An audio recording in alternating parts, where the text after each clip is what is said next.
오늘은 2025년 10월 25일 발표자는 방창식입니다. 오늘 주제는 코덱스 한국 부동산 리츠 인프라입니다. ETF입니다. 먼저 제가 이 ETF를 선정하게 된 이유는 일단은 주식이 너무 높아졌잖아요. 그래서 저는 주식을 사기가 너무 무섭기 때문에 그리고 미국의 금리가 또 인하됐고, 그리고 그에 따라 한국의 금리도 그저께 인하가 됐더라고요. 그래서 지금 그 CD 금리가 지금 2.5입니다. 그래서 많이 낮아지기도 했고, 그러면 이렇게 낮아지면은 이제 그 리츠 시장한테는 굉장히 좋은 호재로 많이들 얘기를 하거든요. 그래서 지금이 리츠 투자할 참 좋은 기회다라고 생각을 했고, 그리고 대부분의 그 리츠 기업들이 지금 원래는 금리가 많이 높아졌을 때 지금 거의 폭락을 했거든요. 근데 지금 3분의 1 수준밖에 지금 회복을 못했어요. 고점 대비. 옛날에, 그러니까 제일 금리가 낮았을 때가 21년도 이때잖아요. 그때는 되게 높았다가 금리가 높아졌을 때 폭락을 했고, 지금 그 가격에서 대부분, 다 그런 건 아니지만, 평균을 보면 3분의 1 정도 하락을 해서 금리까지 낮아졌으면 이제 회복을 할 거 아니에요? 근데 회복한 게 3분의 1밖에 회복을 안 했기 때문에 더 높아질 여지가 많아서 지금 참 좋은 기회라고 생각해서 여러분들한테 소개를 하게 됐습니다. 그리고 또 금리가 낮아지면 리츠 기업들은 대부분 리츠는 대출이 많이 있거든요. 근데 그 대출 비용도 감소하면 그 수익성 측면에서 늘어나는 거잖아요. 그래서 이런 점에서도 또 메리트가 있습니다. 일단은 부동산 리츠라고 하면 그냥 부동산 리츠랑 같은 말입니다. 그래서 리얼 이거 뭐예요? 에스테이트, 인베스트먼트 트러스트, 이걸 한국말로 하면 부동산 투자 신탁이라고 합니다. 그래서 이 부동산 리츠 같은 경우에는 1938년 스위스에서 처음 시작이 됐대요. 그리고 이 리츠는 간접 투자 방식입니다. 왜냐하면 우리가 직접 건물을 사고 운영하고 이런 게 아니잖아요. 그래서 이 리츠는 간접 투자고, 특히 이게 스위스에서 시작은 됐지만 미국에서 많이 발전을 하기 시작해서 개발이 많이 됐습니다.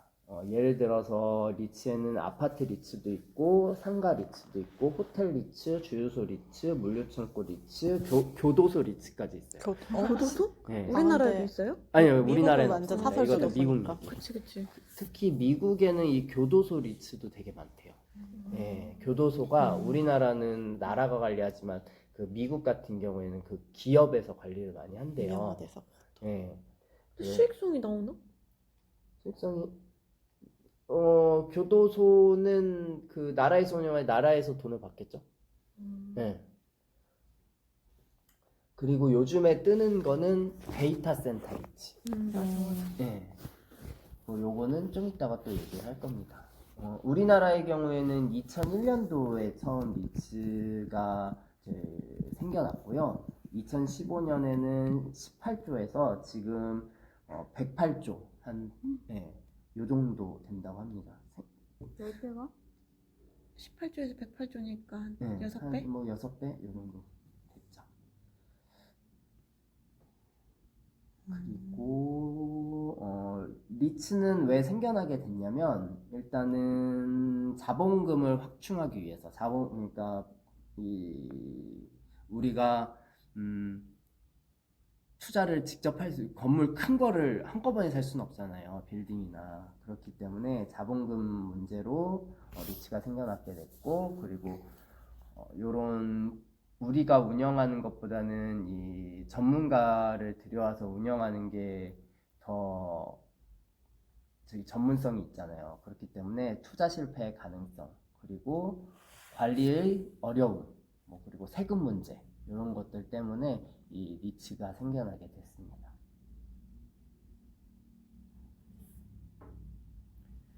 그리고 리츠와 부동산 펀드의 차이를 혹시 아시나요? 부동산 펀드? 네, 부동산 펀드도 있는데. 펀드는 이 큰 차이는 일단 관련법이 달라요. 리츠는 부동산 투자 회사법의 그 관리를 받고 펀드는 자본시장법의 관리를 받는데 둘의 차이는 뭐냐면 상장이 돼 있고 안 돼 있고의 차이예요. 예. 예를 들어 부동산 리츠는 우리가 주식 사는 것처럼 사고 팔고 뭐 나갈 수도 있고 뭐 이렇지만 부동산 펀드의 경우는 그 사고 팔고 할 수가 없어요. 뭐 제3자에게 따로 팔 수는 있겠지만 이렇게 어디에 시장에 나와 있진 않다는 얘기예요. 예. 그렇기 때문에 그 부동산 펀드의 경우는 되게 부자들만 할 수가 있죠. 예. 그 금액도 막 그 부동산 리츠의 경우 작게는 5,000원 막 이렇게밖에 안 되기 때문에 소규모로 할 수 있지만 펀드 같은 경우에는 한 번에 몇억 막 이렇게 넣어야 되기 때문에 그런 접근성이 안 좋다고 보시면 되고, 근데 리츠가 더 좋은 게 저는 이 부분이 좀 마음에 들었는데, 리츠는 그 금융위원회에 신고만 하면 부동산 펀드는 다 그 할 수가 있어요. 근데 리츠는 이거는 규제가 되게 까다로워요. 이게 관리하는 곳도 국토교통부 산하예요. 예, 그렇기 때문에 국토교통부의 허가를 받아야 되고, 그렇기 때문에 좀 더 까다로운 심사를 받아야 됩니다. 그래서 좀 웬만한 리츠는 좀 안전하다 이렇게 봐도 예, 무방할 것 같아요. 만드는데 심사가 받는 거예요? 아니요, 만들고 나서. 그러니까 그게 생기려면 거기서 허가를 내줘야 되는 거예요? 아니죠. 만들어 놓고 이거 해도 됩니까? 라고 하는 거죠. 그러니까 운영에 대한 허가예요? 그렇죠. 그러니까 우리가 그 주식 허가 받는 것처럼 이렇게 다 만들어 놓고 나서 이제 투자를 받아야 될 거 아니에요? 그 상장을 시켜야 될 거 아니에요, 리츠를? 그때 허가를 국토교통부에서 해주는 거죠. 네. 그렇기 때문에 한번 거쳐서 시장에 나오는 거기 때문에 웬만하면 다 안전하다, 조금의 그 좀 더 한 번 더 검증 기관이 있다라고 보시면 최소한의 돼요. 안전은 네. 보장이 된다. 그리고 리츠 같은 경우에는 실시간 거래가 가능해요. 예, 그 주식처럼 우리가 사고 팔고 할 수 있지만 펀드는 그럴 수가 없어요. 펀드는 한 번 넣으면 만기가 있거든요. 펀드는 그렇기 때문에 3년에서 5년 정도 다 지나야지 회수가 가능합니다. 펀드 매니저가 그건 관리해주는 그런 그렇죠, 개념이에요. 맞습니다. 그럼 또 수수료도 내야 되겠네. 네. 물론 리츠도 수수료가 있어요. 근데 펀드가 웬만하면 더 높아요. 그리고 리츠의 설립 형태는 회사형, 신탁형 이렇게 있는데, 회사형은 주식 발행으로 투자자를 모집해요. 그래가지고 주식시장에 상장이 되어 있는 거고, 신탁형은 수익증권을 발행해가지고 투자자를 모집하는 게 하는데 주식시장 상장에는 금지가 되어 있습니다. 그러니까 약간 펀드랑 살짝 비슷하다고 보면 되죠. 그런 면에서. 상장이 안 돼 있다. 네. 자, 그리고 수익 구조를 보면은 일단 임대료를 받을 수 있겠죠. 그래가지고 백화점이나 아울렛 등이 있고, 또 리츠도 저기 사고 팔고 할 수가 있거든요. 그래가지고 매각 차익의 싼 값에 샀다가 비싸게 파는 이 매각 차익이 있을 수 있습니다. 그리고 이 리츠는 배당 소득세를 내야 돼요. 예, 예를 들어 분배금을 받았다. 그러니까 월세를 받았다라고 생각을 하면 그 중에 이제 15.4%의 소득세를 냅니다. 세다. 근데 이거는 주식 저기 배당금도 마찬가지고 음. 주식 사고 팔 때도 음. 마찬가지예요. 우리는 항상 15.4% 내겠네요. 음. 양도 차이 근데 양도 차익은 비과세예요. 예를 들어 주식이 여기 리츠가 올라서 팔았다. 그러면은 내년까지는 분리과세가 돼서 이거는 비과세입니다.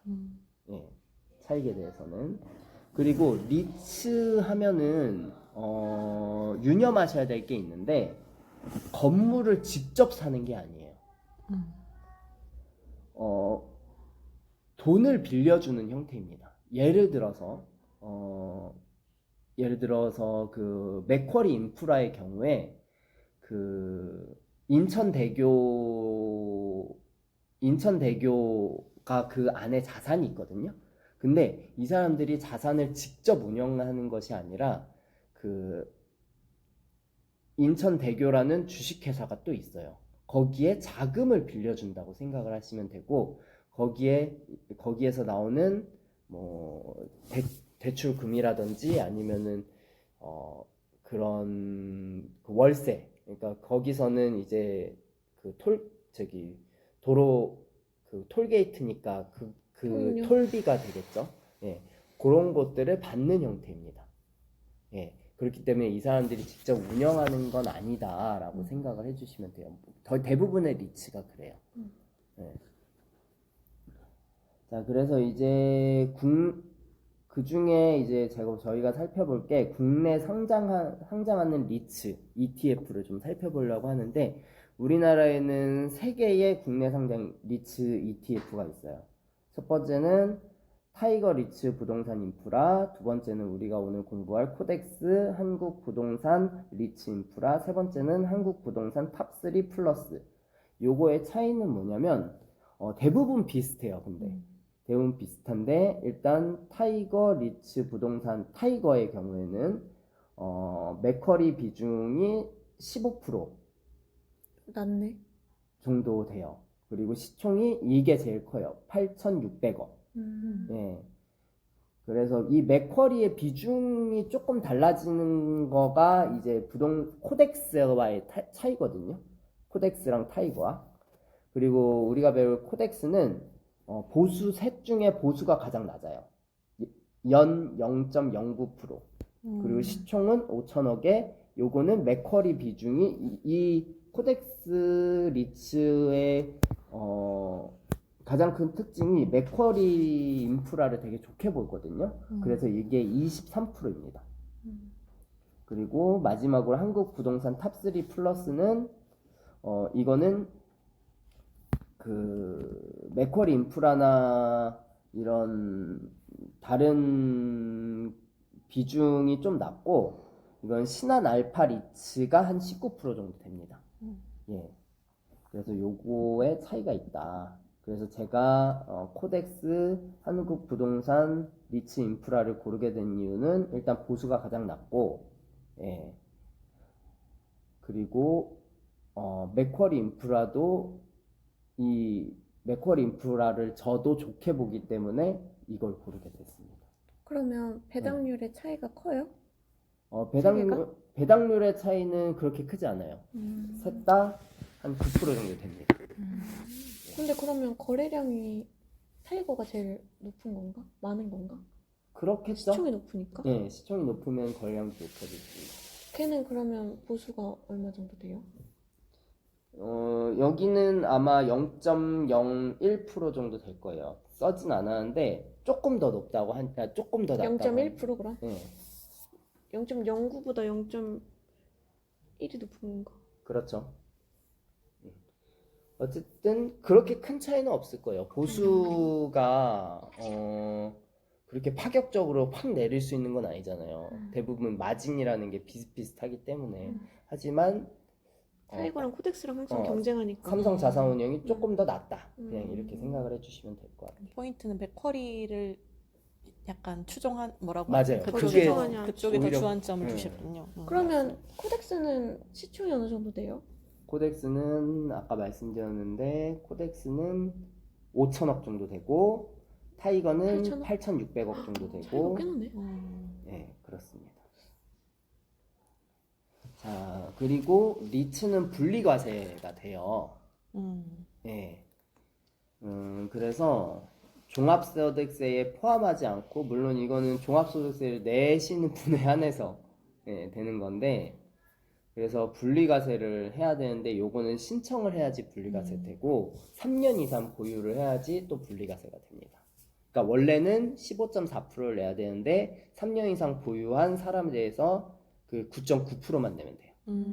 예. 만약에 지금 저희가 그럼 만약 갖고 있으면 3년이 지나면 그때부터는 세율이 아닙니다. 아니에요? 지금부터 적용이 되는데 3년을 못 채우면 추가가 토해내야 돼요. 네. 미리 주택을 네. 주고 맞습니다. 그리고 금융소득 과세 대상의 이자와 배당으로 한 2천만 원 넘게 받는 잠시만요. 요거는 제가 한번 읽어보고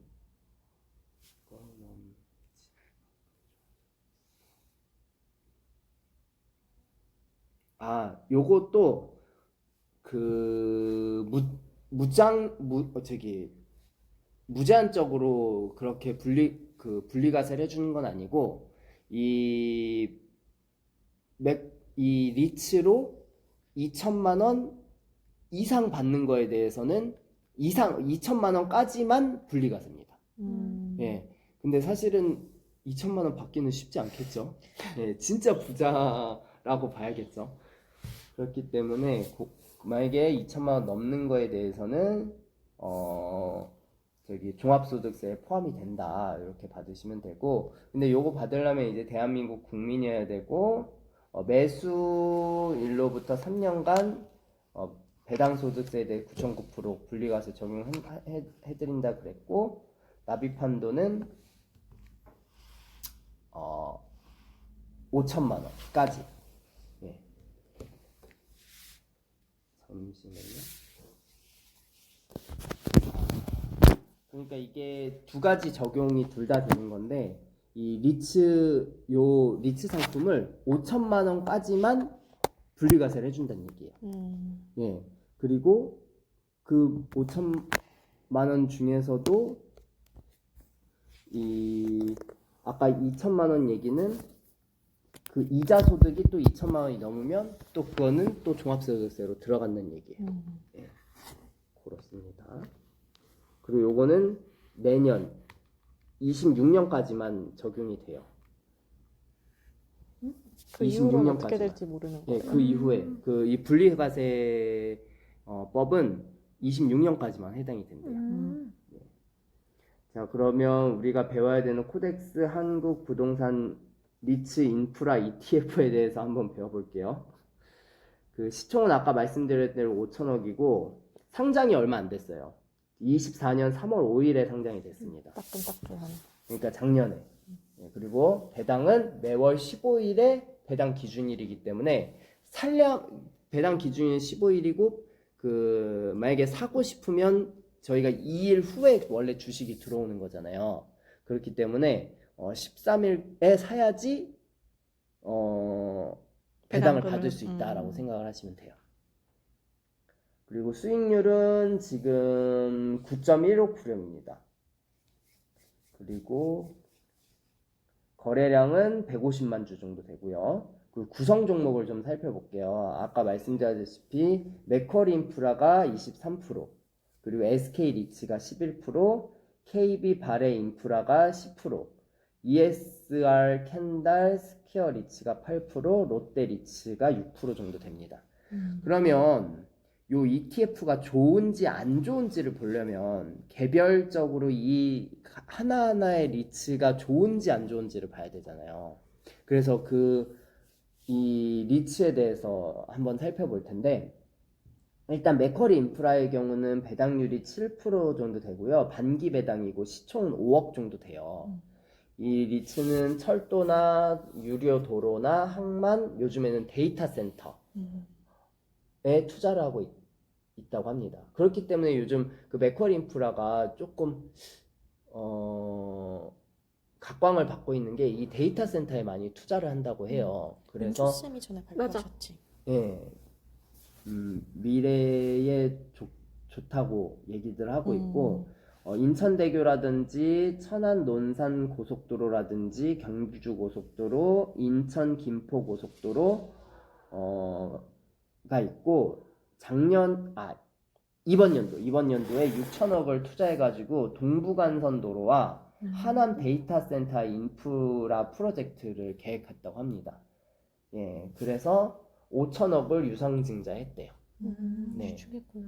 그리고 제일 중요한 얘기를 아까 빼먹고 안 했는데, 그 리츠의 경우 90%를 그 수익의 90%를 분배금으로 줘야 돼요. 배당금으로. 맞아, 법적으로. 예.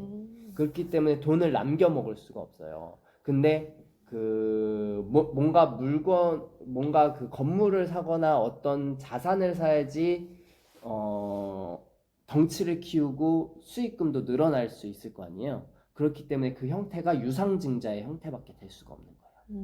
네. 자, 다음은 SK 리츠에 대해서 살펴볼 건데, 이거는 21년도에 상장을 했대요. 시총은 4.2조 원. 그리고 주가 변동은 금리 상승기에 빠졌다가 지금 다시 회복돼서 한 3분의 1 정도 회복된 상황입니다. 예. 그런데 그리고 이 SK 리츠 같은 경우엔 대부분 SK 계열사에 있는 건물이나 아니면 그런 시설들만 들어가 있어요. 예를 들어서 SK 판교 오피스 빌딩이 있대요. 요것도 있고 SK 유타워라고 있어요. 또 SK 하이닉스 수처리 센터. 근데 SK 하이닉스가 엄청 크잖아요. 그렇기 때문에 수처리 타워도 엄청 많다고 합니다. 그래서 이런 자산 규모가 한 5조 원. 그러니까 자산 가치만 5조 원인데 이 시총이 5조 원 정도 되는 거죠. 시총이 5천억이라며. 시총 5조. 5조 원. 근데 그걸 다 포함하고 있는 그 코덱스가 5천억이라고 했지? 그렇지. 자, 그리고 이게 요 판교 오피스 빌딩은 요번에 인수한 거래요. 3,600억에. 그래서 이런 거를 다 삼으로써 안정적인 수익 구조를 가져갈 수 있다고 합니다. 그래서 요것도 유망하다고 해요.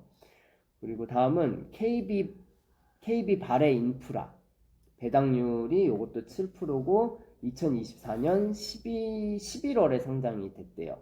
요것도 반기 배당이고 시총은 한 1조 정도 된다고 하고, KB 자산운용에서 국내 금융그룹으로는 최초로 상장한 인프라 펀드래요. 네.